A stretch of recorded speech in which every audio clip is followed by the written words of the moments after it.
হাসিনার যে মা শেখ ফজিলাতুন্নেসা শেখ মুজিবের লগে বিয়ে হয়েছে, আগে এই ভিডিওটি দেখুন, তারপরেও কথা বলছি।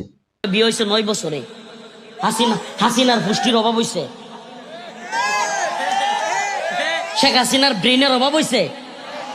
একটাই সারা বাংলাদেশ 70 বছর বাচ্চা খাইছে, 17 বছর। পুষ্টি আর মেধার কোনোটার অভাব হয়েছে?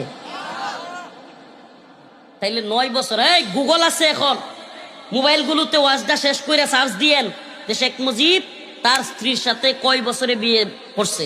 তার স্ত্রীর বয়স ছিল মাত্র 9 বছর। কয় বছর? সার্চ দিয়েন, দেখেন। এখন তো এগুলো সহজ। সে আইন করছে 18-র আগে মেয়ে বিয়ে দেওয়া যাবে না, তাহলে তার মার বিয়ে হইলো কেমনে? কি আশ্চর্য কথাবার্তা! জাহেলিয়তের তো জাত আছে, নাউজুবিল্লাহ। 18-র আগে মেয়েকে বিয়ে দেওয়া যাবে না।